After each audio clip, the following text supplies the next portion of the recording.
शान्तं ब्रह्मातीतं निरञ्जनं नादबिन्दुकलातीतं तस्मै श्रीगुरुवे नमः।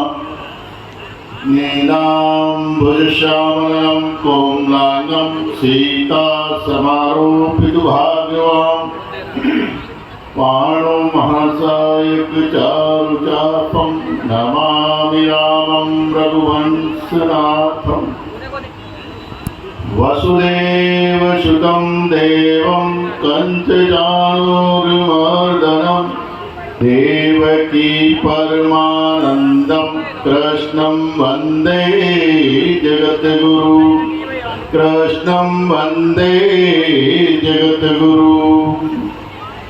प्रेम से बोलिए राजीव लोचन भगवान की। आनंद नहीं आया? कुलेश्वर महादेव की। त्रिवेणी संगम की। गौ माता की। गंगा गीता गायत्री गौ माता की। राजीव लोचन भगवान की। सत्य सनातन धर्म। अर्चनीय वंदनीय प्रातः स्मरणीय जगत नियंता की चरण चरण में विराजमान अखिल ब्रह्मांड नायक परब्रह्म परमात्मा सदगुरुदेव एवं जगत जननी गौ माता के चरणारविंदों में शाश्वत दंडवत प्रणाम करते हुए सम्मानित मंच पर परम श्रद्धेय परम आदरणीय दास जी महाराज ऋषिकेश से और महामंडलेश्वर स्वामी नवलगिरी जी महाराज वृंदावन से और परम पूज्य परम आदरणीय इस मंच को सुचारू रूप से संचालन करने वाले महामंडलेश्वर डॉक्टर स्वामी प्रेमानंद जी महाराज बंबई से और इस सम्मानित मंच पर सभी महंत मंडलेश्वर सभी का यथायोग्य सम्मान करते हुए सभा में विराजमान भक्तिमयी करुणामयी जगदम्बा अम्बा अम्बालिका भवानी के स्वरूप में मेरी माताएं बहनें एवं जगत पिता ब्रह्मा के स्वरूप में सज्जनों बंधुओं एवं भाइयों ब्रह्मांड में होनहार तारों की तरह टिमटिमाते हुए बालक बालिकाएं, बड़े ही सौभाग्य की बात है कि हम रामोत्सव में सभी सम्मिलित है। ये रामोत्सव पूरे भारतवर्ष 2023 में 24 की जो 22 जनवरी को पूरे राष्ट्र हिली विदेशों में भी इसकी लहर और गूंज उठी कि भारत के अंदर सनातन धर्म की धुरी भगवान राम का उत्सव मनाया जा रहा है। और ये सनातन धर्म की जो धुरी है वो लगभग 457 वर्षों से ये सनातन धर्म की धुरी को टेंट के अंदर बैठना पड़ा। ऐसे भगवान राम का प्राण प्रतिष्ठा माननीय नरेंद्र मोदी जी हमारे भारत के राजा प्रधानमंत्री जब हुए तो ऐसा मौका मिला। हमारे यहाँ ये जो विक्रम संवत जो चल रही है, ये राजा विक्रमादित्य महाराज पधारे थे, तब उन्होंने सनातन धर्म की ये विक्रम संवत को स्थापित किया था। ठीक वैसे ही हमारे ये भारत के राजा तो अनेक हुए हैं, परंतु आध्यात्मिक और संस्कार और संस्कृतिवान हमारे इस भारतवर्ष में विक्रमादित्य महाराज के बाद पहली बार 2014 से इस भारत की प्रतिष्ठा गद्दी पर बैठे। जब से हमारे सनातन संस्कृति की जितने भी आध्यात्मिक केंद्र थे, जैसे बिजली घर होता है, उस बिजली घर में ट्रांसफॉर्मर लगता है, उस ट्रांसफॉर्मर के अंदर जितनी भी बिजली है वो इकट्ठी होती है और वहीं से सारे कनेक्शन होकर पूरे संसार में प्रकाश देते हैं। ठीक ऐसे ही आध्यात्मिक केंद्र जैसे हमारा उज्जैन है, नासिक है, हरिद्वार है और अयोध्या है। तो अयोध्या का तो जो हमारा ट्रांसफॉर्म जो बिजली का केंद्र बना सनातन संस्कृति का तो देश और दुनिया के अंदर एक ऐसा पावरफुल बना है कि दुनिया में जब भी कोई विदेश से आएगा भारत में तो सबसे पहले अयोध्या को याद करेगा और अयोध्या में जाकर रामलला के दर्शन करेंगे। ये एक विदेशों के लिए पूरे विश्व में एक माननीय केंद्र बन गया है हिंदुस्तान में हिंदू संस्कृति सनातन धर्म का। ये इसका श्रेय माननीय प्रधानमंत्री नरेंद्र मोदी जी को मिला है। ठीक वैसा ही त्रिवेणी संगम राजीव कुंभ का जो श्रेय है ये भी हमारे यहाँ जब 2006 से ये कुंभ की कल्पना हमारे माननीय ब्रजमोहन जी अग्रवाल साहब के मन में आया और हमारे संतों से हमारे महामंडलेश्वर प्रेमानंद जी और अनेक संतों से मिलकर ऐसी भूमिका बनी कि देश और दुनिया में छत्तीसगढ़ का नाम कैसे हो सकता है। तो जो संतों की राह लेकर संतों का मार्गदर्शन लेकर जो चलते हैं तो उनका परिवार का माता पिता का और संसार में प्रतिष्ठा बनती है। जैसे अभी हमारे स्वामी जी ने बताया कि पूंछ हनुमान जी की लंबी थी। पूंछ का मतलब है पूंछ यानी परिचय। उसका परिचय कितना लंबा है यानी उसकी पूंछ यानी एक तो बंदर की पूंछ होती है और एक पूंछ होती है। तो हनुमान जी की पूंछ थी कि हनुमान जी को दुनिया सारी जानती थी कि हनुमान जी के कर्म हनुमान जी के कर्तव्य ऐसे थे कि जो दिव्य थे सबके मन को भाने वाले थे। ऐसे ही जैसे हमारे नरेंद्र मोदी जी के हैं वैसे ही हमारे माननीय ब्रजमोहन अग्रवाल साहब की पूंछ बहुत लंबी देश विदेश तक पहुंच गई।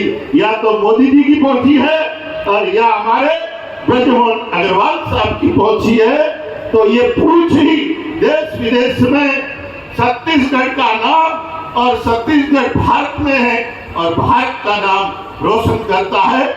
ऐसे ही हमारे अग्रवाल साहब के अभी इस समय जो जन्म देने वाली माता थी वो भी इस लोक से परलोक गमन कर गई।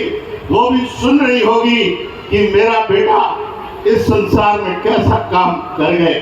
जैसे मोदी जी की माता जी भी सुन रही होगी कि मेरे बेटे ने इस भारत और देश दुनिया को कैसा रास्ता दिखाया। तो उसके लिए भी माता जी को मोदी जी की माता जी और अग्रवाल जी की माता जी दोनों को श्रद्धांजलि भी देते हैं। और साथ ही में माँ के लिए कहा गया जननी धने तू ऐसा धने दाता या सूर न तो रही दे बांधनी न गवाए अपनो नूर। तो ऐसे ही एक तो जननी माँ है, दूसरी धरती माँ है, तीसरी गौ माता है। तो सजनों रामलला तो अयोध्या में विराजमान हो गए परंतु गौ माता का रक्त अभी भी धरती पर गिर रहा है। जब तक गौ माता का रक्त धरती पर गिरेगा तब तक कहीं भारत में सुख और समृद्धि और विकास में बाधा आती है। इसीलिए हम सभी महापुरुष आंदोलन चलाते हैं कि भगवान राम की माता तीनों है और गौ माता का रक्त गिर रहा है। रामलला भी खुश जब होंगे, दूध जब भी पिएंगे कि गौ माता सुरक्षित हो। उसके लिए आंदोलन राष्ट्रमाता बनाने का चल रहा है। राष्ट्रमाता बनाने में बहुत तकलीफें आती है क्योंकि भारत बहुत धर्मावलंबी है कि अनेक प्रकार के धर्म हैं जो गाय को काटने वाले भी रहते हैं और गायों के विरोधी भी है। तो ऐसे लोग राष्ट्रमाता बनने में अड़कंजे डालते हैं कानूनी।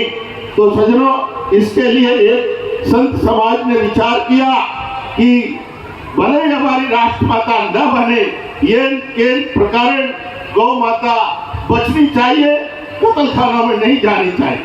तो इस पर हमने विचार करने पर बताया तो नहीं कि जैसे राष्ट्रीय पक्षी मोर है तो उस पक्षी पर क्रूरता करने पर, उसकी हत्या करने पर कानूनी सजा होती है उस व्यक्ति को जेल जाना पड़ता है। ऐसे ही राज्य पशु राजस्थान में ऊंट है, ऊंट पर क्रूरता करने पर, हत्या करने पर कानूनी सजा से जेल जाता है। दूसरा हिरण जो पशु है, उस हिरण की हत्या करने पर, क्रूरता करने पर, मारने पर, जैसे सलमान एक एक्टर है जो कि दुनिया में जाना माना है, उसी व्यक्ति ने हमारे जोधपुर में हिरण की हत्या किया। हत्या करने पर हमारे समाज के लोग उसके पीछे पड़े, बहुत सारा सलमान ने पैसा भी खर्च किया, बहुत कुछ समय खर्च किया, फिर भी वो बच नहीं पाया। उसको 5 साल की सजा जोधपुर की सलाखों के पीछे मिली और वो सजा भोग रहा है आज। तो सज्जनों, ऐसे ही हम ये चाहते हैं कि गौ माता को राष्ट्रीय धरोहर का दर्जा मिल जाए। जब धरोहर का दर्जा मिल जाएगा राष्ट्र की, तो राष्ट्र की संपत्ति को विनाश करने वाले को सजा मिलेगा। तो इसी तरह संतों ने बताया कि भारतीय देसी गोवंश को राष्ट्रीय धरोहर का सम्मान मिल जाएगा तो भारत पूरा वो संपत्ति अपनी मानेगा, और उसके बावजूद भी कोई गाय को बेचेगा, कसायों के हाथ में देगा, कत्लखानों में भेजेगा, तो उस पर कानूनी सजा होगी और कानून के तहत उसको जेल भेजा जा सकता है, जेल भेज दिया जाएगा। तो इसीलिए हमने इस भारतीय देसी गोवंश को राष्ट्रीय धरोहर का सम्मान दिलाने का एक महाअभियान चलाया है।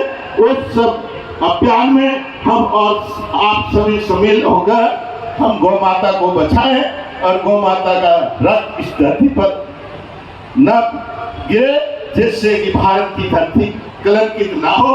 और इस कुंभ राजीव कल्प का श्रेय माननीय हमारे ब्रजमोहन अग्रवाल जी को जाता है, और उन्हीं के साथ उनकी टीम में हमारे श्रीमान गिरीश विशा जी और राजकुमार अवस्थी जी और नीरज जी, ये सभी रात दिन मेहनत करते हैं और मेहनत करके इस कुंभ को 5 साल के बाद वापस इस मंच पर उद्भुत किया है।